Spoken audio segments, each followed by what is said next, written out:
এক অনন্য গুণ হচ্ছে তিনি আলিম, মহাজ্ঞানী। আলিমুম বিযাতিস সুদূর, এত জ্ঞানী যে মানুষের অন্তরের খবর পর্যন্তও তিনি জানেন। এত জ্ঞানী যে পূর্বের এবং পরের সকল জ্ঞান তার নিকটে রয়েছে, অদৃশ্যের জ্ঞান তার নিকটে রয়েছে। জ্ঞান যেহেতু আল্লাহ সুবহানাহু ওয়া তাআলার গুণ, তার মানে জ্ঞান কি খারাপ কিছু না ভালো কিছু? ভালো কিছু। আল্লাহ সুবহানাহু ওয়া তাআলা দয়ালু, তার মানে দয়া করা মন্দ না ভালো? ভালো।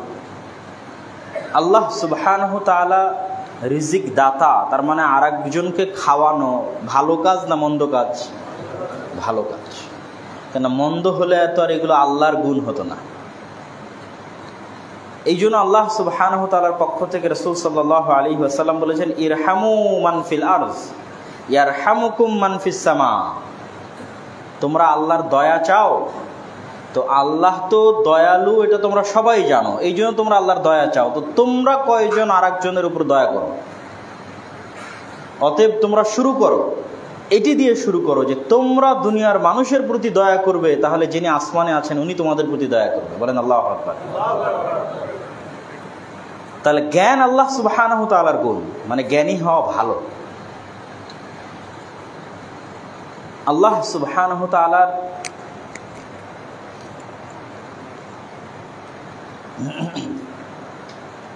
ফলত ইসলামের শুরু জ্ঞানের কথা দিয়ে, পড়ার কথা দিয়ে। ইকরা বিসমি রাব্বিকাল্লাযী খালাক আমরা সবাই জানি। এবং ইসলামের যে স্বর্ণযুগগুলো ছিল, সেই স্বর্ণযুগগুলো পৃথিবীর ইতিহাসে জ্ঞানের স্বর্ণযুগ এবং জ্ঞানের বিপ্লব ছিল। আপনি কর্ডোভার ইতিহাস পড়েন, গ্রানাডার ইতিহাস পড়েন, বাগদাদের দারুল হিকমার ইতিহাস পড়েন। এই প্রত্যেকটা নগরী তৎকালীন যুগে বিশ্বের সর্বোন্নত জ্ঞানের নগরী ছিল। যখন ইউরোপ অন্ধকারাচ্ছন্ন ছিল, তখন এগুলো জ্ঞানের মার্কাজ ছিল। আর ইসলাম সন্ন্যাসবাদের ধর্ম নয়, যে আপনাকে বলবে আপনি দুনিয়ার কোনো কিছু শিখিয়েন না, ঘরে বসে শুধু জিকির করেন আর জান্নাতে চলে যাবেন। এই দিন ইসলাম নয়। আর এমনটা রাসূল সাল্লাল্লাহু আলাইহি ওয়াসাল্লাম নিজেও করেন। রাসূলুল্লাহ সাল্লাল্লাহু আলাইহি ওয়াসাল্লাম এমন ছিলেন না যে তিনি ঘরে বসে গবেষণা করতেন, বই পড়তেন আর লিখতেন। আর তার একটা মাদ্রাসা ছিল বা বিশ্ববিদ্যালয় ছিল, সেখানে গিয়ে শুধু ছাত্রদের ক্লাস নিতেন না। উনি তো পড়াই জানতেন না। আমাদের নবী কিন্তু আন-নাবিয়ুল উম্মি, উনি লেখাও জানতেন না, পড়াও জানতেন না। তার মানে উনি লেখক এবং গবেষক ছিলেন না। তার মানে তাহলে উনি কি করতেন? আল্লাহ সুবহানাহু ওয়া তাআলা যেমন কোরআনে আদেশ দিয়েছে, ফাইদা কুদিয়াতিস সালাত ফান্তাশিরু ফিল আরজ, সালাত শেষ হয়ে গেছে আর বসে থাকার সুযোগ নাই, জমিনে ছড়িয়ে পড়ো। তা আমাদের নবীর সালাত শেষ হয়ে গেছে মানে এবার মানুষের সেবায় লেগে যেতেন। উনি সমাজের সাথে কানেক্টেড মানুষ। যেই সমাজে বসবাস করতেন, সেই সমাজের 10 জনের সুখে সুখী হওয়া এবং 10 জনের দুঃখে দুঃখী হওয়া মানুষ। ওনার পুরো সময়টা উনি মানুষের পিছনে ব্যয় করতেন। 5 ওয়াক্ত সালাত এবং রাতের কিছু অংশ আল্লাহর ইবাদতে ব্যয় করতেন, আর বাকি পুরো সময়টা মানুষের পিছনে ব্যয় করতেন। কিন্তু আজকে আমরা আলেম ওলামা, আমরা নিজেরাও কি হয়ে গেছি? Disconnected from the society. সমাজ থেকে বিচ্ছিন্ন, দেশ থেকে বিচ্ছিন্ন। ঘরের এক কোনায় বসে বই পুস্তক পড়ে গবেষণা করে লেখা, অথবা নির্দিষ্ট কোনো মাদ্রাসায় দার্স দেওয়া, এটিকেই আমরা মনে করেছি ইসলাম। কিন্তু সমাজ বিচ্ছিন্ন হয়ে আপনি প্রকৃত নবীর উত্তরসূরি হতে পারবেন না। দেশ ও জাতি বিচ্ছিন্ন হয়ে আপনি প্রকৃত নবীর উত্তরসূরি হতে পারবেন না। কেননা ইসলাম একটা সামগ্রিক দিন। এই সামগ্রিক দিনের সামগ্রিক বিজয় তখনই সম্ভব যখন একজন আলেম এবং একজন দায়ীর সামগ্রিক ইনভলভমেন্ট থাকবে। তার কাছে জ্ঞান থাকবে, জনগণের সাথে উঠা বসা থাকবে, দেশ ও জাতির সাথে সম্পর্ক থাকবে, তাদের দুঃখে তাদের সুখে তাদের সাথে কানেক্টেড থাকবে। তাহলে তাদের মাধ্যমে, আলেমদের মাধ্যমে রাসূল সাল্লাল্লাহু আলাইহি ওয়াসাল্লামের হাত ধরে যেমন সামগ্রিক বিপ্লব সাধিত হয়েছে, ওইরকম সামগ্রিক সামাজিক বলেন, রাষ্ট্রীয় বলেন, বিপ্লব আসবে। অন্যথায় শুধু ইন্ডিভিজুয়ালি আমরা বক্তব্য দিয়ে কিছু মানুষকে হেদায়েত করতে পারি, বই লেখে ইন্ডিভিজুয়ালি কিছু মানুষকে হেদায়েত করতে পারি, পুরো সমাজকে চেঞ্জ করতে পারবো না। পুরো সমাজকে পরিবর্তন করতে হলে আমাদের সমাজের সাথে সম্পর্ক থাকতে হবে। তো যাক, আমরা অন্য একটা আলোচনার মধ্যে ঢুকে গেলাম। তো এই আলোচনার সারমর্মটা কি ছিল? যে এই দিন হচ্ছে জ্ঞানের দিন, শিক্ষার দিন। রাসূলুল্লাহ সাল্লাল্লাহু আলাইহি ওয়াসাল্লাম মানুষের সাথে মিশে প্র্যাকটিক্যালি মানুষকে শিখিয়েছেন। এবং এই দিন পরিপূর্ণ দুনিয়া বিমুখ সন্ন্যাসবাদ নয়। তাদের রাসূল সাল্লাল্লাহু আলাইহি ওয়াসাল্লাম কখনো বিয়েই করতেন না, কিন্তু তিনি স্বাভাবিক একজন মানুষের মতো পারিবারিক সামাজিক জীবন যাপন করেছেন। তারই ধারাবাহিকতায় আমরা দেখেছি গ্রানাডা, কর্ডোভা এবং বাগদাদের মতো ইসলামের জ্ঞানের স্বর্ণযুগ আমরা অতিক্রম করেছি। তাহলে ইসলাম জ্ঞান বিমুখ নয়। অতএব চলমান যে শিক্ষা ব্যবস্থা আছে, এই শিক্ষা ব্যবস্থায় ইসলাম কোনো অবদান রাখতে পারবে না। ইসলাম অপাঙ্ক্তেয় হয়ে থেকে যাবে, ইসলাম আলোচ্য বিষয়বস্তুর মধ্যে আসবে না, বা ইসলাম ভয় ভীতির কিছু, এটা সম্পূর্ণরূপে ইসলামোফোবিয়া বা ইসলামের নামে প্রোপাগান্ডা। ইসলাম মানুষের জন্য, ইসলাম দেশের জন্য। অতএব অবশ্যই আমাদের যে শিক্ষা ব্যবস্থা আছে, এই শিক্ষা ব্যবস্থায় ইসলাম ভূমিকা রাখতে পারবে, অবদান রাখতে পারবে। ইসলাম মানুষকে শিক্ষা দেওয়ার ক্ষেত্রে ইসলামের লক্ষ্য উদ্দেশ্য এটা নয় যে ইসলাম কিছু প্রোডাক্টস তৈরি করবে, ম্যানুফ্যাকচার করবে শিক্ষা ব্যবস্থার মাধ্যমে, যারা শুধু চাকরি করবে। বস্তুবাদী সমাজ ব্যবস্থায় শিক্ষা ব্যবস্থার মূল উদ্দেশ্য কী? এই যতজন স্টুডেন্টস আছে এরা সব এক একটা বস্তু। এই ইউনিভার্সিটি একটা বস্তু, এখানে যিনি টিচার আছে তিনিও একটা বস্তু। তাদের কাউকে মানুষ হিসেবে কল্পনা করা হচ্ছে না। এখানে জাস্ট কিছু মেশিন ম্যানুফ্যাকচার করা হচ্ছে, যে এই মেশিনের কাজ কি? মানি আর্নিং। শিখতেছে কেন? টাকা উপার্জনের জন্য। ইসলাম কিন্তু শিক্ষা ব্যবস্থাকে কখনোই এই দৃষ্টিকোণ থেকে দেখে না। ইসলাম সবসময় শিক্ষা ব্যবস্থাকে মানুষকে মানুষ বানানোর দৃষ্টিকোণ থেকে দেখে, মানুষকে আদর্শ মানুষ বানানোর দৃষ্টিকোণ থেকে দেখে। যে সর্বপ্রথম এই এলিমেন্ট বা এই উপাদান ফিল আপ হতে হবে আপনার কারিকুলাম দিয়ে, আপনার সিলেবাস দিয়ে, যে এই কারিকুলাম এই সিলেবাসে পড়ে মানুষে পরিণত হবে। এটা আগে সবার আগে পূর্ণ হতে হবে। তারপরে তখন মানুষ হওয়ার পর সে ইঞ্জিনিয়ার হবে না ডাক্তার হবে না আলেম হবে, সেটা তার পরের বিষয়। কিন্তু সেকুলার কারিকুলামে কি হয়? মানুষ একটা মেশিন হবে যে শুধু টাকা উপার্জন করবে এবং দুনিয়া এবং বস্তুর পিছনে ছুটবে।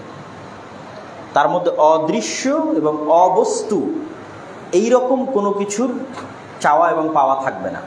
সম্মান, মর্যাদা, ভালোবাসা, আন্তরিকতা, পরোপকারিতা, জান্নাত, জাহান্নাম, আল্লাহর বিধান, তাকওয়া, পরহেজগারিতা সবই তো অদৃশ্য। এই অদৃশ্য জিনিসগুলোর সাথে কোনো সম্পর্ক নাই সেকুলার শিক্ষা ব্যবস্থা। তাহলে সেকুলার শিক্ষা ব্যবস্থার সাথে ইসলামী শিক্ষা ব্যবস্থার মৌলিক পার্থক্যটা লক্ষ্য উদ্দেশ্য। এখানে শিক্ষা ব্যবস্থা প্রথমত একজন মানুষকে প্রকৃত আদর্শ মানুষে রূপান্তর করার ক্রাইটেরিয়া ফিল আপ করবে, তারপরে তাকে ইঞ্জিনিয়ার বানাবে না তারপরে তাকে ডাক্তার বানাবে, সেটা তখন আসবে। এবং এটি ফিল আপ করার জন্য কোরআন এবং হাদিসের কোনো বিকল্প নাই, রাসূলুল্লাহ সাল্লাল্লাহু আলাইহি ওয়াসাল্লামের জীবনীর কোনো বিকল্প নাই। এবং পৃথিবীতে আজ পর্যন্ত এর চেয়ে উন্নত এবং এর চেয়ে ভালো কোনো বিকল্প আসেনি। পৃথিবীতে এর চেয়ে সুন্দর, মানুষের বুঝার এর চেয়ে সহজ কোনো ধর্মগ্রন্থ পৃথিবীতে আসেনি। কোরআন ভারী কঠিন কোনো বিষয় নয়, বই নয়। হুদাল লিন্নাস, সব মানুষের জন্য, মানে এটা রিক্সাওয়ালার জন্য কোরআন। এই জন্য কোরআনে বিষয়ভিত্তিক তাত্ত্বিক আলোচনা নাই। আপনি খুঁজেন কোরআনের যে কোনো একটা সূরা খুঁজে দেখবেন যে উপস্থাপনা, ভূমিকা, পয়েন্ট বাই পয়েন্ট, সালাতের বিস্তর আলোচনা এরকম নাই। এখানে হুদাল লিন্নাস, মানুষের হেদায়েতের জন্য। এখানে র্যান্ডমলি গল্পের মতো চলতে থাকে। এই এখনই সালাতের কথা বলবে, তো এখনই আল্লাহর সৃষ্টি রহস্যের কথা বলবে, আসমান জমিন, বৃষ্টি, নক্ষত্র, তারকারাজি। এই এখনই অতীতে চলে যাওয়া অভিশপ্ত জাতি যাদেরকে আল্লাহ ধ্বংস করে দিয়েছে তাদের কথা বলবে। আবার নবীদের জীবনের কথা বলবে, আবার আল্লাহর দয়া রহমতের কথা বলবে, আবার আল্লাহর শাস্তি, ভয়ঙ্করতা, ভয়াবহতার কথা বলবে, আবার জান্নাত জাহান্নাম আপনি মারা যাবেন সেটির কথা বলবে, আবার একটু পরে বলবে সালাত আদায় করতে হবে, সত্য কথা বলতে হবে, ন্যায় পরায়ণ হবে। এইভাবে র্যান্ডমলি চলে। কেন? পৃথিবীর সব মানুষ যেন এটা পড়ে বুঝতে পারে। এখানে বিষয়ভিত্তিক সাজানো গোছানো কোনো তাত্ত্বিক আলোচনা নাই। অতএব কোরআন কঠিন কিছু নয়। এবং কোরআনের চাইতে মহৎ এবং ব্যাপক এরকম বিকল্প মানুষকে প্রকৃত আদর্শ মানুষে পরিণত করার আর দ্বিতীয় কোনো গ্রন্থ পৃথিবীতে আসে। তাহলে কেন কোরআনের মতো একটা বিষয়কে আপনি ইসলামোফোবিয়ার নামে, ভয়ের নামে আপনি এটিকে শিক্ষা সিলেবাসের অন্তর্ভুক্ত করবেন না, মুসলমানের সন্তানকে শিখাবেন না? এটাও তো এক প্রকার বৈষম্য। ছাত্ররা যে আন্দোলন করলো বৈষম্য বিরোধী আন্দোলন, এটা কি বৈষম্য নয়?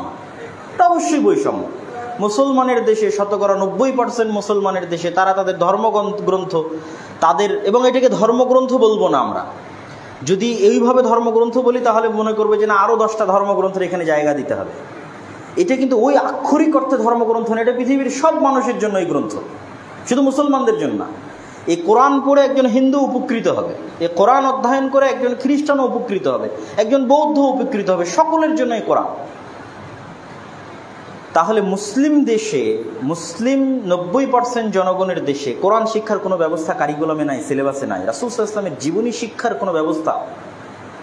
এখনও যদি মানুষ গবেষণা করতে বসে যে পৃথিবীতে সবচেয়ে প্রভাব বিস্তারকারী ব্যক্তিত্ব কে ছিল, সকল গবেষণা শেষ করে তাকে এটাই নির্ধারণ করতে হবে মাত্র 23 বছরের জীবনে পৃথিবীতে মুহাম্মদ সাল্লাল্লাহু আলাইহি ওয়াসাল্লাম যে প্রভাব রেখে গেছেন, এরকম প্রভাব বিস্তারকারী বৈপ্লবিক ব্যক্তিত্ব পৃথিবীর অতীতেও আসেনি, এখন পর্যন্ত আসেনি।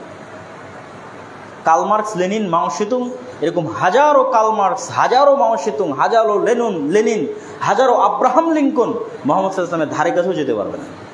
তার আদর্শ, তার চরিত্র, তার বৈপ্লবিক চিন্তা ভাবনা, তার রাজনীতি, তার অর্থনীতি, তার রাষ্ট্র পরিচালনার নীতি, এর ধারে কাছেও যেতে পারবে না। তাহলে মুহাম্মদ সাল্লাল্লাহু আলাইহি ওয়াসাল্লামের জীবনী এবং কোরআন, এই দুটো অবশ্যই বাধ্যতামূলকভাবে শিক্ষা ব্যবস্থার অন্তর্ভুক্ত হওয়া উচিত বাংলাদেশে। পাশাপাশি যেই বিষয়গুলো এখন কৌশল করে অন্তর্ভুক্ত করানোর চেষ্টা করা হচ্ছে, দুইটা শব্দ ব্যবহার করার মাধ্যমে, একটা হচ্ছে ইনক্লুসিভ স্টেট, মানে অন্তর্ভুক্তিমূলক রাষ্ট্র, আর আরেকটা হচ্ছে জেন্ডার ডিসক্রিমিনেশন, লিঙ্গ বৈষম্য থাকা যাবে না। এই দুটো শব্দ এমন একটা ধোঁকাপূর্ণ মায়াজালের শব্দ, যার মধ্যে দিয়ে এমন কিছু অন্তর্ভুক্ত হয়ে যাবে শিক্ষা সিলেবাসের মধ্যে, রাষ্ট্রের মধ্যে, যেটা ভূমিকম্পের মতো ধ্বংস করে ছেড়ে দেবে আমাদের পরিবার ব্যবস্থা, আমাদের সমাজ ব্যবস্থা, সব কিছু। এই জন্য তারা সবসময় এই ধরনের পজিটিভ শব্দগুলো ব্যবহার করে। ইনক্লুসিভ স্টেট, অন্তর্ভুক্তিমূলক রাষ্ট্র, জেন্ডার ডিসক্রিমিনেশন, লিঙ্গ বৈষম্য। লিঙ্গ বৈষম্য বলার মাধ্যমেই নিয়ে আসবে যে এখানে থার্ড জেন্ডার বা তৃতীয় লিঙ্গের অধিকার আছে, মানুষ চাইলে তার লিঙ্গ পরিবর্তন করতে পারে, তার অধিকার আছে। নাউযুবিল্লাহি মিন যালিক। ইনক্লুসিভ স্টেট, অন্তর্ভুক্তিমূলক রাষ্ট্র, এই অন্তর্ভুক্তিমূলক রাষ্ট্রে সবাইকে জায়গা দিতে হবে, মানে যে একজন সমকামী তাকেও জায়গা দিতে হবে, যে LGBTQ বিশ্বাস করে তাকেও জায়গা দিতে হবে। বলেন নাউযুবিল্লাহ। এটি হলো অন্তর্ভুক্তিমূলক রাষ্ট্রের থিওরি। এই জন্য আল্লাহ সুবহানাহু ওয়া তাআলা কোরআন মাজিদে বলেছেন শয়তানের পক্ষ থেকে, আপনাদের এই সেমিনারে আমি শয়তানের উপর আলোচনা করেছিলাম, আল্লাহ বলেছেন ওয়ালা আমুরান্নাহুম ফালা ইউগাইয়িরুন্না খালকাল্লাহ। আল্লাহ বলছেন শয়তানের কথা, যে শয়তান বলছে আমি অবশ্যই মানুষকে আদেশ করব যেন মানুষ তার সৃষ্টির মধ্যে পরিবর্তন ঘটায়। আল্লাহ বলছেন শয়তান বলছে, চেষ্টা করবে যে মানুষ যেন তার নিজের সৃষ্টির মধ্যে পরিবর্তন ঘটায়। আল্লাহ সুবহানাহু ওয়া তাআলা মানুষকে সবচেয়ে সম্মানী, সবচেয়ে সুন্দর করে সৃষ্টি করেছেন। খালাকনাল ইনসানা ফি আহসানি তাকওয়িম, সবচেয়ে সুন্দর আকৃতি এবং সবচেয়ে সুন্দর শেপ দিয়ে আল্লাহ মানুষকে সৃষ্টি করেছেন। আর এটি হচ্ছে শয়তানের অসহ্য। শয়তান চায় মানুষকে তার মনুষ্যত্বের জায়গা থেকে নিচে নামিয়ে আনতে, আর এই মনুষ্যত্বের জায়গা থেকে নিচে নামিয়ে আনার জন্য মানুষ যেন তার সৃষ্টির মধ্যে পরিবর্তন ঘটায়, এটি ব্যাপক ভূমিকা রাখে। মানুষ ছেলে হিসেবে মেয়ের অভিনয় করবে, মেয়ে হিসেবে ছেলের অভিনয় করবে, আল্লাহ সুবহানাহু ওয়া তাআলার দেওয়া স্বাভাবিক চেহারা আকৃতির বিকৃতি ঘটাবে। এগুলো প্রত্যেকটাই তাকে মানুষের জায়গা থেকে নিচে নামিয়ে আনে। কোন জায়গায় নামিয়ে আনে? যেই জায়গায় ফেরাউনও ছিল না, মানে ফেরাউনের অতটুকু আত্মমর্যাদা, আত্মসম্মান ছিল। আবু জাহাল, আবু লাহাব, নমরুদের অতটুকু আত্মমর্যাদা, আত্মসম্মান ছিল যে তারা পুরুষের জায়গা থেকে অন্তত নিচে নামে। তাদেরকে আল্লাহ যেই সৃষ্টির উপর সৃষ্টি করেছে ওই সৃষ্টির উপর থেকেছে, কিন্তু অহংকারের কারণে তাদের ধ্বংস হয়ে গেছে। কিন্তু আপনি বা আমরা, আমাদের কোনো সন্তানেরা যদি এই ধরনের থিঙ্কিং লালন করে এবং এই ধরনের জিনিস যদি সিলেবাসে ঢুকানো হয়, তাহলে তার মনুষ্যত্বটা, তার আত্মমর্যাদা, আত্মসম্মানটা ফেরাউনের চাইতেও নিম্ন পর্যায়ের, নমরুদের চাইতেও নিম্ন পর্যায়ের, আবু জাহালের চাইতেও নিম্ন পর্যায়ের, মানুষের জায়গা থেকে নিচে নেমে যাবে। আর এটা শয়তান চায় যে এটা হোক, সংগঠিত হোক। তাহলে লিঙ্গের ক্ষেত্রে সমাধান কি? লিঙ্গের ক্ষেত্রে ইসলামের স্পষ্ট বক্তব্য, কোরআনের আল্লাহ সুবহানাহু ওয়া তাআলা এই বিষয়ে আয়াত অবতীর্ণ করে স্পষ্ট করে দিয়েছেন। লিল্লাহি মুলকুস সামাওয়াতি ওয়াল আরজ, আসমান এবং জমিনে একচ্ছত্র রাজত্ব আল্লাহর। ইয়াখলুকু মা ইয়াশা, আল্লাহ যা ইচ্ছা তাই সৃষ্টি করতে পারে। যেমন পিতা ছাড়া ঈসা আলাইহিস সালাতু ওয়াস সালামকে সৃষ্টি করেছে, পিতা এবং মাতা ছাড়া আদম আলাইহিস সালাতু ওয়াস সালামকে সৃষ্টি করেছে। ইয়াখলুকু মা ইয়াশা, যা ইচ্ছা তাই সৃষ্টি করতে পারে। ইয়াহাবু লিমান ইয়াশাউ ইনাসাও ওয়া ইয়াহাবু লিমান ইয়াশাউ যুকুর, আল্লাহ যাকে ইচ্ছা তাকে কন্যা সন্তান দান করেন, যাকে ইচ্ছা তাকে পুরুষ সন্তান দান করেন। শেষ। এই দুটেই লিঙ্গ আল্লাহ নির্ধারণ করে দিয়েছে মানুষের জন্য, যে আল্লাহ সুবহানাহু ওয়া তাআলা যাকে চান কন্যা সন্তান দান করেন, যাকে চান পুরুষ সন্তান দান করেন। এর বাইরে ইসলামের তৃতীয় লিঙ্গের কোনো অস্তিত্ব নাই। তাহলে আপনি বলবেন হিজড়াদের কি হবে? যেহেতু ইসলাম বেসিক মূলনীতি ঠিক করে দিয়েছে যে লিঙ্গ মাত্র দুটি, হয় পুরুষ না হয় নারী, তাহলে হিজড়াদের ক্ষেত্রেও আপনি বায়োলজিক্যাল টেস্ট বলেন, তাদের শরীরের আকার আকৃতি বলেন, দেখে তারা নিজেরাও বুঝতে পারে, সমাজের মানুষও সিদ্ধান্ত নিতে পারে, ডাক্তারও সার্টিফিকেট দিতে পারে যে তার মধ্যে কোন স্বভাব চরিত্র বেশি আছে, কোন হরমোন বেশি আছে। ইজি। আগের যুগের যখন এরকম মেডিকেল বিজ্ঞান এতটা উন্নত ছিল না, তখন বাহ্যিক আকার আকৃতির পরিবর্তন দেখে আগের যুগের ফোকাহারা সিদ্ধান্ত দিয়েছে। তোমার কি স্বপ্নদোষ হয়? বলে হ্যাঁ স্বপ্নদোষ হয়। তোমার কি ঋতু হয়? তো বলে হয়। স্বাভাবিক যে দুইটা আলামত বাহ্যিক প্রকাশ্যমান, সেটার ভিত্তিতে তারা সিদ্ধান্ত নিয়েছে। আর এখন তো আমাদের কাছে আরও ইজি, যার এরকম শারীরিক সমস্যা রয়েছে তাকে মেডিকেলে নিয়ে যান, বায়োলজিক্যাল টেস্ট করে, পুরুষ হরমোন বেশি আছে না নারী হরমোন বেশি আছে, শেষ। যদি পুরুষ হরমোন বেশি থাকে সে পুরুষ হিসেবে গণ্য হবে সমাজে, তার জন্য নারীদের বেশ ধারণ করা হারাম হিসেবে বিবেচিত হবে সমাজে। যার মধ্যে নারী হরমোন আছে তার উপর নারীদের সকল বিধিবিধান আরোপ হবে। তৃতীয় কোনো লিঙ্গের সুযোগ ইসলামে রাখাই হয়নি, নাই সুযোগ। এবং মানুষের পক্ষে সম্ভব নয় যে মানুষ টোটালি নিজের শরীরকে পুরুষ থেকে মহিলায় পরিবর্তন করবে। কেন সম্ভব নয়? আপনারা গবেষণা করে দেখিয়েন মেডিকেল সায়েন্সে, যে আপনি বাহ্যিকভাবে হয়তো আপনার কিছু বাহ্যিক রূপের পরিবর্তন ঘটাতে পারবেন, কিন্তু যে হরমোন আল্লাহ সুবহানাহু ওয়া তাআলা সৃষ্টি করে, একজন পুরুষ কখনোই ওই পরিমাণ নারী হরমোন তৈরি করতে পারবে না। কিয়ামত হয়ে গেলেও স্বাভাবিক একজন নারী যেই পরিমাণ নারী হরমোন তৈরি করে, এবং নারীর পক্ষেও সেটি সম্ভব নয় এক্সচেঞ্জ করে এই পর্যায়ে নিয়ে আসা। স্বাভাবিক বাহ্যিক পরিবর্তন ঘটতে পারে, কিন্তু সৃষ্টির একদম অভ্যন্তরে মেইন জায়গায় গিয়ে পরিবর্তন সম্ভব নয়। তাহলে লিঙ্গ দুটি, হয় পুরুষ অথবা স্ত্রী, তৃতীয় কোনো লিঙ্গের সুযোগ নয়। যাদের শারীরিক সমস্যা আছে তারা হয় পুরুষ হিসেবে সমাজে বিবেচিত হবে অথবা নারী হিসেবে সমাজে বিবেচিত হবে, এবং সেই হিসেবে তাদের সকল অধিকার, সেই হিসেবে তাদের সকল যা প্রয়োজন, স্বাভাবিক যে অধিকার, সেগুলো সব তাদেরকে পূরণ করা হবে। অতএব এখানে লিঙ্গ বৈষম্য বলার কোনো সুযোগই নাই। এটি একটি শয়তানি ফাঁদ। জেন্ডার ডিসক্রিমিনেশন হচ্ছে শয়তানের একটা ফাঁদ। তো আল্লাহ সুবহানাহু ওয়া তাআলা আমাদেরকে এই আলোচনাটি সামনে রেখে, মাথায় রেখে বুঝার তৌফিক দান করুক। এবং আমরা চলমান সরকারের কাছে এই বক্তব্যের জুমার খুতবার এই জায়গা থেকে উদাত্ত আহ্বান জানাতে চাই, যেই ছাত্র জনতার রক্তের উপর এই সরকার প্রতিষ্ঠিত হয়েছে, এরকম অসংখ্য আহত নিহত পরিবারদের সাথে আমাদের যোগাযোগ আছে। তাদের সবাই ইসলামিক ব্যাকগ্রাউন্ড থেকে উঠে আসা, ইসলামিক মাইন্ডেড পরিবার থেকে উঠে আসা। দরকার হয় এর উপর চাইলে যে কেউ ডকুমেন্টারিও তৈরি করতে পারে আহত এবং নিহতদের পরিবারের উপর। তাহলে তাদের চাওয়া পাওয়াকে উপেক্ষা করে তাদের রক্তের উপর একটা রাষ্ট্র প্রতিষ্ঠিত হবে, আবার সেই রাষ্ট্রের বাইরে থেকে ইম্পোর্টেড আমদানি করে আমাদের শিক্ষা এবং আমাদের সংস্কৃতি বিরোধী কিছু চাপিয়ে দেওয়া হবে।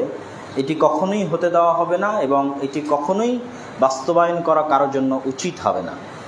তো আমরা উদাত্ত আহ্বান জানাবো যে অবশ্যই শিক্ষা সংস্কার কমিটিতে একজন আলেমকে অন্তর্ভুক্ত করা, এবং শিক্ষা সংস্কার কমিটিতে যারা চিহ্নিত ইসলাম বিদ্বেষী আছে অথবা যারা চিহ্নিত সমকামিতার সাপোর্টার আছে, তাদেরকে অবশ্যই শিক্ষা সংস্কার কমিটি থেকে বাদ দিতে হবে। এবং বাদ দিয়ে, অতীতে বহু শিক্ষা কমিশন হয়েছে। 1882 সালে ব্রিটিশ সরকার করেছিল হান্টার শিক্ষা কমিশন। তারপরে পাকিস্তান প্রতিষ্ঠা হওয়ার পর প্রথম শিক্ষা কমিশন মাওলানা আকরাম খান নেতৃত্বে হয়েছিল 1951 এবং 1952 সালে। বাংলাদেশ প্রতিষ্ঠা হওয়ার পরও অসংখ্য শিক্ষা কমিশন হয়েছে। তার মধ্যে একটি শিক্ষা কমিশন খুবই অবহেলিত, যেটি 2001 সালে ডক্টর আব্দুল বারী রাহিমাহুল্লাহর নেতৃত্বে হয়েছিল, যেটির প্রস্তাবনাগুলো পরবর্তী কোনো সরকারই কখনো আমলে নেয়নি বা গ্রাহ্য করেনি, বরং এড়িয়ে গিয়ে আবার নতুন শিক্ষা কমিশন তৈরি করেছে। তা আমি মনে করি কারো যদি স্টাডি করার প্রয়োজন হয় তাহলে অবশ্যই 1951 মাওলানা আকরাম খান শিক্ষা কমিশন এবং 2001 ডক্টর আব্দুল বারী রাহিমাহুল্লাহর শিক্ষা কমিশন এবং এই দুই কমিশনের প্রস্তাবনাগুলো স্টাডি করা এবং এমন একটা সমন্বিত সিলেবাস নিয়ে আসা, যে সমন্বিত সিলেবাসে এত বিভেদ, জেনারেল, মাদ্রাসা, আলিয়া, কওমি, এই এত বিভেদ না রেখে এমন একটি সমন্বিত সিলেবাস করা, যে সমন্বিত সিলেবাসে যেমন দুনিয়াবী শিক্ষা থাকবে তেমন দিনের পরিপূর্ণ শিক্ষা থাকবে। আমাদের সন্তানেরা যদি ইংরেজি ভাষা শিখতে পারে তা আরবি ভাষা শিখতে পারবে না? পারবে, কঠিন কিছু না। মাদ্রাসার ছাত্ররা শিখতেছে। তো আপনি যে কোনো একটা উন্নত মাদ্রাসায় যান, গিয়ে দেখবেন মাদ্রাসার ছাত্র আরবিও শিখতেছে, ইংরেজিও শিখতেছে। তো এই জিনিসটা আপনি টোটাল সারা বাংলাদেশে বাস্তবায়ন করলে সমস্যা কি? এক সমন্বিত সিলেবাসের মধ্যে আরবি শিক্ষাও বাধ্যতামূলক করেন, ইংরেজি শিক্ষাও বাধ্যতামূলক করেন, দুনিয়াবী যে শিক্ষাগুলো আছে সেটিও বাধ্যতামূলক করেন, কোরআন এবং রাসূল সাল্লাল্লাহু আলাইহি ওয়াসাল্লামের জীবনী বাধ্যতামূলক করেন। ক্লাস 10 পর্যন্ত এমন একটা সিলেবাস করেন যেখানে মাদ্রাসা ছাত্র ভর্তি হতে পারবে, জেনারেল স্টুডেন্টও ভর্তি হতে পারবে, এবং সবাই প্রথমে আগে প্রকৃত মানুষ এবং আদর্শ মানুষ হবে, তারপরে ইঞ্জিনিয়ার অথবা ডাক্তার হবে। মেশিন তৈরি যেন না হয়, টাকা কামানোর মেশিন তৈরি, যে সেকুলার যে শিক্ষা সিস্টেম, এটি যেন না হয়। ইসলামের শিক্ষার মূল উদ্দেশ্য কি? তালিম ইসলাম কেন দিতে যায়? তালিম মানে শিখানো, তারবিয়াত করার জন্য। আরবিতে আপনাদেরকে বুঝায় ইসলামের সারমর্মটা এই শিক্ষা কেন্দ্রিক, যে ইসলাম তালিম দিতে চায় তারবিয়াত করার জন্য। তারবিয়াহ মানে প্রশিক্ষণ দিয়ে মানুষকে মানুষ বানানো, আদর্শ মানুষ বানানো, নবী রাসূলদের মতো আদর্শ উন্নত চরিত্রের মানুষ বানানো। তার জন্য তালিম লাগবে, শিক্ষা লাগবে। তাহলে শিক্ষার বেসিক যে জিনিসটা পূরণ করতে হবে অবশ্যই, সেটি হচ্ছে মানুষকে উন্নত চরিত্রের মানুষ বানাতে হবে। তারপরে তাকে ডাক্তার, ইঞ্জিনিয়ার, বিজ্ঞানী যা ইচ্ছা তাই তৈরি করতে পারেন, আলেম, স্কলার যা ইচ্ছা তাই তৈরি করতে পারেন। তো আমার বক্তব্যের এই অংশে এসে আমরা আমাদের শিক্ষা সংক্রান্ত যে আলোচনা ছিল সেই আলোচনাটা মোটামুটি আমরা শেষ করছি। এবং দ্বিতীয় যে আলোচনা, যে আপনাদের এখানে আমার যে বক্তব্যটা ছিল সেমিনারে, যে ন্যায়পরায়ণতা এবং সত্যবাদিতা, ইসলামের সকল হুকুম আহকামের দুটি মৌলিক ভিত্তি হিসেবে আমি তুলে ধরেছিলাম ন্যায়পরায়ণতা এবং সত্যবাদিতা। আসলে যখন আমি এই কথা বলি, বা এর আগেও বহু বক্তব্যে বলেছি, তখনও আমার কোরআনের এই আয়াতটি জানা ছিল না। এটি আমার স্বাভাবিক বুঝ থেকে আমি বলেছি। ইসলামকে আমি যেভাবে বুঝি, স্বাভাবিক সামগ্রিকভাবে ইসলামকে আমি যেভাবে বুঝি, সেই জায়গা থেকে বলেছি যে ইসলামের মেইন সবচেয়ে বড় মূলনীতি হচ্ছে ইসলাম সত্যের উপর প্রতিষ্ঠিত, ইসলাম ন্যায়পরায়ণতার উপর প্রতিষ্ঠিত। কিন্তু যখন ফেসবুকে এটি নিয়ে ব্যাপক সমালোচনা তৈরি হয়, তখন আমাকে এটা নিয়ে একটি স্টাডি করতে হয় যে আসলে এটার কোনো দলিল আমি খুঁজে পাই কিনা। তো আল্লাহর শুকরিয়া যে আমি দেখলাম যে পবিত্র কোরআনে হুবহু একটি আয়াত আছে এই বিষয়ের উপর, যেটি অনেক খোঁজার পর পেয়েছি। এরপরও আমি এই অভিযোগ ওঠার পরও আমি এটার উত্তরে কয়েকটা আলোচনা করেছি, তখন ওই আয়াতটা কিন্তু আমি পাইনি বা পড়তে পারিনি। আল্লাহ সুবহানাহু ওয়া তাআলা কোরআন মাজিদে বলছেন, ওয়া তাম্মাত কালিমাতু রাব্বিকা সিদকাও ওয়া আদলা লা মুবাদদিলা লিকালিমাতিহি। আল্লাহ সুবহানাহু ওয়া তাআলার সকল আদেশ এবং সকল নিষেধ এবং সকল কথা, সকল উপদেশ, সকল সংবাদ, সকল বাণী সমাপ্ত হয়েছে ন্যায়পরায়ণতা ও সত্যবাদিতার উপরে। আল্লাহু আকবার। আল্লাহ সুবহানাহু ওয়া তাআলার সকল আদেশ, সকল নিষেধ দুইটা মানদণ্ডের উপর দাঁড়িয়ে আছে। আল্লাহ নিজে বলছেন সিদকাও ওয়া আদলা, সত্যবাদিতার উপর, ন্যায়পরায়ণতার উপর। লা মুবাদদিলা লিকালিমাতিহি, আর আল্লাহ সুবহানাহু ওয়া তাআলার কথার কোনো চেঞ্জিং এবং পরিবর্তন নাই। তাহলে বোঝা গেল যে আমি তাওহীদের কথা বলি, অথবা সালাতের কথা বলি, অথবা চুরি করলে হাত কাটার কথা বলি, অথবা পিতার সম্পত্তিতে নারীর ভাগের কথা বলি, যা আদেশ নিষেধ আল্লাহ কোরআনে এবং হাদিসে দিয়েছে, রাসূল সাল্লাল্লাহু আলাইহি ওয়াসাল্লাম দিয়েছে, তার প্রত্যেকটাই দুইটা মানদণ্ডের উপর দাঁড়িয়ে আছে, সত্যবাদিতা এবং ন্যায়পরায়ণতা। এবং আপনি যখন ইসলামকে আরও গভীরভাবে স্টাডি করবেন তখন দেখবেন যে এটি আপনার কাছে আরও সুন্দরভাবে ধরা দেবে। যেমন লা ইলাহা ইল্লাল্লাহ, এই কালেমার অর্থ কী? সব আলেম ওলামা এই কালেমার অর্থ লিখেছে লা মা'বুদা বিহাক্কিন ইল্লাল্লাহ, পৃথিবীতে ইবাদতের যোগ্য সত্য কোনো মা'বুদ নেই আল্লাহ ব্যতীত। এই যে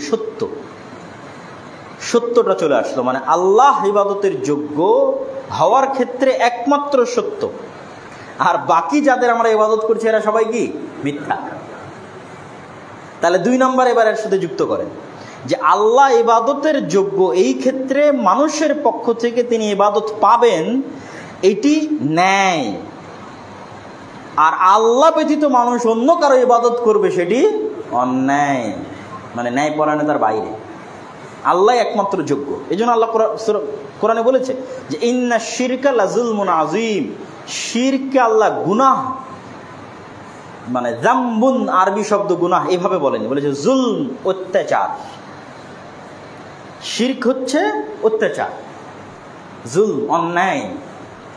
কেননা মানুষের জন্য এটিই ন্যায় যে মানুষ ইবাদত করবে তার যে তাকে সৃষ্টি করেছে, এটিই ন্যায়। আর এটিই সত্য যে আল্লাহ সুবহানাহু ওয়া তাআলা মানুষকে সৃষ্টি করেছে এবং তিনি ইবাদত পাওয়ার যোগ্য। তাহলে আল্লাহর সাথে মানুষের সত্যবাদিতা এবং মানুষের ন্যায় পরায়ণতার 1 নম্বর যে কাজ সেটি হচ্ছে তাওহীদ। এটিই সত্য এবং এটিই ন্যায়, আর এর বাইরে গেলে সেটি মিথ্যা এবং অন্যায়। ঠিক এভাবে আপনি ইসলামের প্রতিটা বিধিবিধানের মধ্যে যাবেন, দেখবেন এভাবেই সব জায়গাতে আপনি সত্যবাদিতা এবং ন্যায়পরায়ণতাকে আবিষ্কার করবেন যে পুরো ইসলাম 2টি জিনিসের উপর দাঁড়িয়ে আছে। আল্লাহ নিজে সত্যবাদী এবং ন্যায়পরায়ণ, পৃথিবীতে যত নবী রাসূল পাঠিয়েছেন সব সত্যবাদী এবং ন্যায়পরায়ণ, আর ইসলামের যত বিধিবিধান আছে সকল বিধিবিধান ন্যায়পরায়ণতা এবং সত্যবাদিতার মানদণ্ডে দাঁড়িয়ে আছে। এই জন্য আল্লাহ সুবহানাহু ওয়া তাআলা কোরআন মাজিদে বলছেন, ইয়া আইয়ুহাল্লাযীনা আমানুত্তাকুল্লাহ ওয়া কুনু মা'আস সাদিকিন, হে ইমানদারগণ, তোমরা আল্লাহকে ভয় করো এবং সত্যবাদীদের অন্তর্ভুক্ত হও। সত্যবাদী মানে কি? সকল ক্ষেত্রে সত্যবাদী, আল্লাহর সাথে সত্যবাদী, নবীর সাথে সত্যবাদী। সত্যবাদী মানে শুধু আমার আর আপনার কথার সাথে সত্যবাদী না, আল্লাহর সাথে সত্যবাদী হওয়া কোনটা? তাওহীদে বিশ্বাস স্থাপন করা, সালাত প্রতিষ্ঠা করা, এটি হচ্ছে আল্লাহর সাথে সত্যবাদী হওয়া। আল্লাহ সুবহানাহু ওয়া তাআলা কোরআন মাজিদে বলেন, ক্বালাল্লাহু হাদা ইয়াউমু ইয়ানফাউস সাদিকিনা সিদকুহুম, আল্লাহ বলেন যে আজকের দিনে মানে কিয়ামতের দিনে সত্যবাদীদের সত্যবাদিতাই একমাত্র তাদের উপকারে আসবে। লাহুম জান্নাতুন তাজরি মিন তাহতিহাল আনহার, তাদের জন্য জান্নাত রয়েছে যার তলদেশ দিয়ে ঝর্ণাধারা প্রবাহিত। খালিদিনা ফিহা আবাদা, তারা সেখানে চিরস্থায়ী থাকবে। রাদিয়াল্লাহু আনহুম ওয়া রাদু আনহু, আল্লাহ তাদের উপর সন্তুষ্ট আর তারা আল্লাহর উপর সন্তুষ্ট। যালিকাল ফাউজুল আযীম, আর এটি হচ্ছে মহা সফলতা, সাকসেসনেস, সবচেয়ে বড় সফলতা। আল্লাহ সুবহানাহু ওয়া তাআলা কোরআন মাজিদে এরকম সত্যবাদিতার উপর অসংখ্য আয়াত এবং অসংখ্য হাদিস রাসূলুল্লাহ সাল্লাল্লাহু আলাইহি ওয়াসাল্লাম তার জীবনে তুলে ধরেছেন। যেমন রাসূলুল্লাহ সাল্লাল্লাহু আলাইহি ওয়াসাল্লাম তার হাদিসের মধ্যে বলছেন, ইন্নাস সিদকা ইয়াহদি ইলাল বির, সত্যবাদিতা মানুষকে নেকির রাস্তা দেখায়। ওয়া ইন্নাল বিররা ইয়াহদি ইলাল জান্নাহ, আর নেকি মানুষকে জান্নাতের রাস্তা দেখায়। আর মিথ্যা মানুষকে গুনাহের রাস্তা দেখায়, আর গুনাহ মানুষকে জাহান্নামের রাস্তা দেখায়। তাহলে মানুষের সৎ পথে থাকা অথবা পথভ্রষ্ট হয়ে যাওয়ার মানদণ্ড নির্ধারণ করেছেন রাসূলুল্লাহ সাল্লাল্লাহু আলাইহি ওয়াসাল্লাম, মানুষের সত্যবাদিতা অথবা মানুষের মিথ্যা। ঠিক তেমনি ন্যায়পরায়ণতার বিষয়ে যদি আমরা দেখি তাহলে অসংখ্য এবং নবীদের বিষয় পবিত্র কোরআনে আল্লাহ সুবহানাহু ওয়া তাআলা তাদের সত্যবাদী হওয়ার বিষয়ে বলেছেন। ওয়াযকুর ফিল কিতাবি ইব্রাহিম ইন্নাহু কানা সিদ্দীকান নাবিয়্যা, ইব্রাহিমের কথা শোনো, ইব্রাহিম ছিল সত্যবাদী নবী। ওয়াযকুর ফিল কিতাবি ইসমাঈল ইন্নাহু কানা সাদিকাল ওয়া'দি ওয়া কানা রাসূলান নাবিয়্যা, ইসমাঈলের কথা শোনো, ইসমাঈল ছিলেন সত্যবাদী নবী। ইউসুফের কথা শোনো, ইউসুফ আইয়ুহাস সিদ্দীক, ইউসুফ ছিলেন সত্যবাদী। ওয়াযকুর ফিল কিতাবি ইদরিস ইন্নাহু কানা সিদ্দীকান নাবিয়্যা, ইদরিসের কথা শোনো, ইদরিস ছিলেন সত্যবাদী। আর আমাদের নবীর কথা তো বলার অবকাশ রাখে না, তার সত্যবাদিতা এবং তার ন্যায়পরায়ণতা তার ইসলাম আসার পূর্বেই সমগ্র আরবে পরিচিতি পেয়ে গেছিলেন তিনি ন্যায়পরায়ণতা এবং সত্যবাদিতার বিষয়ে। তো পবিত্র কোরআনের কয়েকটা আয়াত আমরা এবার ন্যায়পরায়ণতা সম্পর্কে দেখে নিই, সত্যবাদিতা সম্পর্কে দেখলাম। ইন্নাল্লাহা ইয়া'মুরুকুম আন তুআদ্দুল আমানাত ইলা আহলিহা ওয়া ইযা হাকামতুম বাইনান নাস আন তাহকুমু বিল আদল, আল্লাহ সুবহানাহু ওয়া তাআলা তোমাদেরকে আদেশ দিয়েছে তোমরা আমানতকে স্ব জায়গায় পৌঁছে দাও। ন্যায়পরায়ণতা মানেই হচ্ছে যে যেটা পাওয়ার যোগ্য তাকে সেটা পৌঁছে দেওয়া, সেটি আমানত। এটি সব জায়গায় ব্যালেন্স করতে হবে, বাপ মা, ভাই বোন, আত্মীয় স্বজন, স্ত্রী পুত্র। বাপ মায়ের সাথে ন্যায়পরায়ণতা, ভাই বোনের সাথে ন্যায়পরায়ণতা, স্ত্রীর সাথে ন্যায়পরায়ণতা, সব জায়গায় এটি প্রয়োগ হবে, প্রযোজ্য ন্যায়পরায়ণতা। যে যেখানে যা পায় সেখানে তাকে সেই হকটা দিয়ে দাও।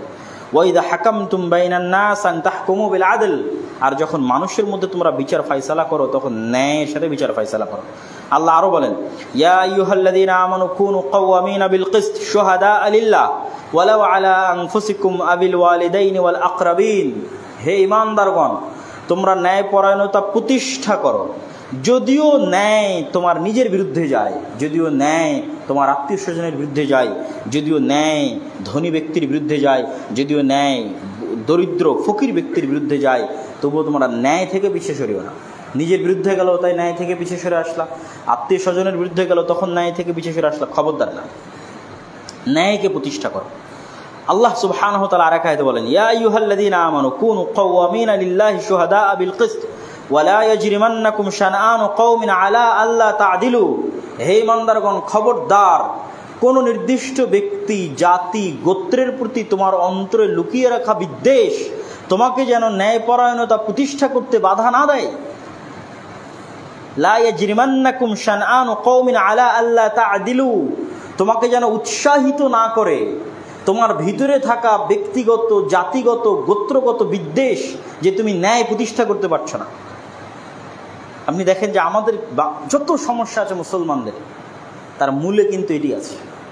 এবং আমি ওই আয়াত পাওয়ার আগে ওয়াতাম্মাত কালিমাতু রাব্বিকা সিদকাও ওয়া আদলা বহু বক্তব্যে আমি বলেছি যে আমাদের মুসলমানদের মধ্যে যে সালাতে, যেমন আপনাদের এখানে সেমিনারও বলেছি, সালাতের যে বৈশিষ্ট্য আছে, সালাত ফরজ, তাওহীদের যে বৈশিষ্ট্য আছে, এগুলোও প্রত্যেকটাই ন্যায়। কিন্তু যতক্ষণ আমরা পরস্পরের মধ্যে ন্যায় প্রতিষ্ঠা করতে না পারছি, ততক্ষণ অন্য কিছু পেলেও আমরা অন্তত রাষ্ট্র ক্ষমতা প্রতিষ্ঠা করতে পারবো না। কেন ইসলামের রাষ্ট্র ক্ষমতার বেসিক এলিমেন্টই হচ্ছে সর্বপ্রথম ন্যায় এবং সত্যবাদিতা প্রতিষ্ঠা করতে হবে, তখনই ইসলামের রাষ্ট্র প্রতিষ্ঠা হবে অটোমেটিক। আর আল্লাহর সাথে ন্যায়পরায়ণতা মানেই তো শিরক মুক্ত রাষ্ট্র এবং শিরক মুক্ত সমাজ। আর মানুষের সাথে ন্যায়পরায়ণতা মানে কোনো মানুষ বেইনসাফের শিকার হবে না। এই দুইটা জিনিস যদি আমরা জমা করতে পারি, যে যেখানে আল্লাহ অত্যাচারের শিকার হচ্ছেন না সেটি তাওহীদ, আর যেখানে মানুষ অত্যাচারের শিকার হচ্ছে না, তাহলে ইসলামী রাষ্ট্র কায়েম হয়ে যাবে। যে কোনো একটা ইসলামী দল, যে কোনো একটা ইসলামী সংগঠন, যে কোনো একটা মাদ্রাসা, সামান্য একটা ছোট্ট মাদ্রাসাও যদি পরিপূর্ণ ন্যায় প্রতিষ্ঠা করতে পারে ওই মাদ্রাসার মধ্যে, যে কোনো একটা ইসলামী দল, ইসলামী সংগঠন যদি ন্যায় প্রতিষ্ঠা করতে পারে শতভাগ ওই দলের মধ্যে, আমি বলতেছি না যে আমারটাতে আছে, আমরাও ব্যর্থ, কিন্তু আমি বলতেছি এটাই একমাত্র রাস্তা, তখন তার হাত দিয়ে রাষ্ট্রে ইসলাম প্রতিষ্ঠা। এইটা ছাড়া রাষ্ট্র ইসলাম প্রতিষ্ঠা কেউ করতে পারবে না। এটা আমার যত গভীরভাবে আমি ইসলামকে বুঝতে পারি, আমার থিঙ্কিং, আমার চিন্তা ভাবনা 10 বার, 15 বার, 1000 বার চিন্তা করার পর আমার কাছে এটি রেজাল্ট মনে হয়েছে সম্ভব। ইসলাম রাষ্ট্র ক্ষমতায় যেতে পারে, মুসলমানেরা রাষ্ট্রে ইসলাম প্রতিষ্ঠা করতে পারে। শর্ত কি? আল্লাহর সাথে ন্যায়পরায়ণতা বাস্তবায়ন হতে হবে, মানে শিরক মুক্ত হতে হবে। 2, নিজেদের মধ্যে ন্যায়পরায়ণতা বাস্তবায়ন হতে হবে। আপনি যে কোনো ইসলামী দলে যান, দেখবেন যে আমিরের বেশি চামচামি করেছে, নেতার বেশি চামচামি করেছে, তাকে পদ দিয়ে রেখেছে, আর একজন যোগ্য কর্মীকে পদ দেয়নি।